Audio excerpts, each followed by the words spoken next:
कानपुर के सीसामऊ सीट पर मतदान शुरू हो चुका है। ये उपचुनाव के लिए मतदान हो रहा है और ये सीसामऊ क्षेत्र का मकबरा इलाका है जहां पर मुस्लिम आबादी है और तस्वीरें आप साफ तौर से देख सकते हैं कि यहां पर मतदाताओं को घर से निकलने से पहले पुलिस के जो कर्मी हैं वो मतदाताओं की आईडी जरूर चेक कर रहे हैं कि जो मतदाता वोट करने जा रहे हैं वो वाकई में वोटर हैं या नहीं है। लेकिन जिस तरीके से आईडी यहाँ पर चेक की जा रही है वो कहीं ना कहीं कई सवाल खड़े कर रही है, क्योंकि जो आईडी को चेक करने का अधिकार पोलिंग बूथ पर अधिकारियों को होता है, वो घर और मोहल्लों के बाहर भारी संख्या में मौजूद होकर यहाँ पर चेकिंग कर रहे हैं, आईडी जानने का प्रयास कर रहे हैं कि आखिर कौन लोग हैं, चेक कर रहे हैं। आप वोट करने जा रहे हैं? Yes sir. पोलिंग बूथ पर आईडी चेक होती है, यहाँ कैसे चेक करा रहे हैं?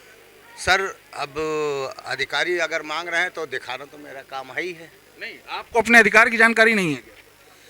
नहीं, अधिकार की तो जानकारी है सर। संदिग्ध लोग आ रहे हैं, उनको चेक किया जा रहा है।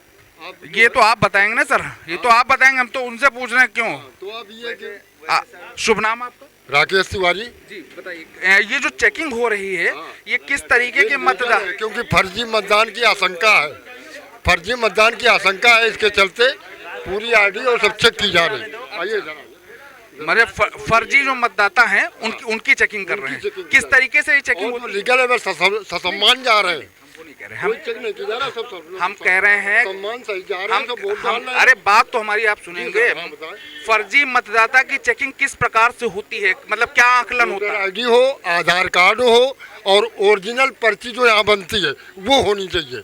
आप जाइए निश्चिंत होकर मतदान करिए, मतदाता का अधिकार है। जिन लोगों के पास पर्ची नहीं है वो अगर बाहर पर्ची बनवाना चाहेंगे तो फिर कैसे जा पाएंगे? बनवाएं वो पर्ची बनवाएं। तो देखिए, जाएगा तो कैसे पर्चे बनवाएंगे?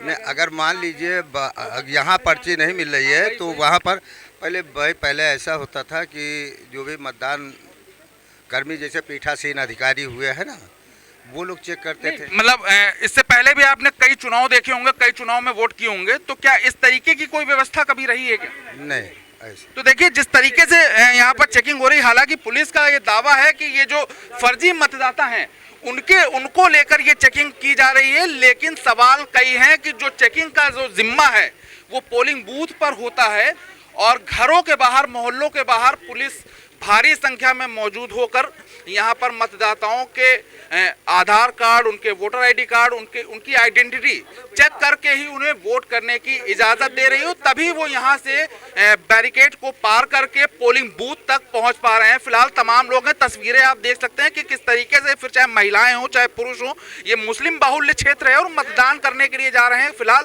सीसामऊ का ये क्षेत्र है। क्या समस्याएं आप लोगों को सामने आ रही है? सर समस्या ये है कि एक तो जिनका वोट आ गया कोई बात नहीं, जब शासन ने अनुमति दी की है कि चेक जो करेगा आइडेंटिटी वो हमारे बूथ पे करेंगे, यहाँ से रोक रहे। प्लस जैसे मेरी पत्नी का वोट नहीं आया, मैं दोबारा बनवाने जा रहा था, नहीं जाने दिया, लेकिन जब मैंने रूल बताया गया, पर्ची दिया, ये लोग यहीं से रोक रहे हैं। नहीं तो ये तो कह रहे हैं कि हम सिर्फ फर्जी मतदाताओं को चेक कर रहे हैं। तो इनको ये भी नहीं मालूम होगा मेरा नाम क्या है, तो फर्जी है, हमें कैसे बता सकते हैं? मैं वोट डाल के आया हूँ, मेरा नाम जो भी होगा XYZ, क्या ये चैलेंज कर सकते हैं कि मैं सही हूँ? जब ये नहीं पता, मैं आधार जो लिस्ट ली होगा वही चेक कर पाएगा, ये नहीं चेक कर पाएंगे। 48 साल की ज़िंदगी में 30 साल के बूथ मैनेजमेंट के अनुभव में पहली बार जीवन में इस तरह का तानाशाही व्यवस्था हम लोग देख रहे हैं। फिलहाल जो मतदाता हैं वो कहीं ना कहीं परेशान हैं। उनका ये कहना है कि यहाँ पर उनको घर से निकलने से पहले पुलिस उनके चेकिंग कर रहे हैं, उनके आधार कार्ड, उनकी आइडेंटिटी चेक कर रही है, लेकिन इसके साथ ही पुलिस का ये दावा है कि पुलिस जो है वो फर्जी मतदान को रोकने के लिए इस तरीके की प्रक्रिया कर रही है और जो लोग, जो वोटर यहाँ से निकलकर मतदान करने जा रहे हैं उनके आधार कार्ड, उनकी वोटर आईडी कार्ड इस तरीके से चेक किए जा रहे हैं कि किसी भी प्रकार से उपचुनाव में फर्जी मतदान ना हो सके। फिलहाल दोनों लोगों के अलग अलग तर्क हैं, पुलिस के अपने तर्क हैं, मतदाताओं के अपने तर्क हैं। अब देखना ये होगा कि जो सियासी पारा लगातार बढ़ता चला जा रहा है उसमें किस तरीके से वोट होते हैं और जो वोट का परसेंटेज है वो इस बार कितना रहता है।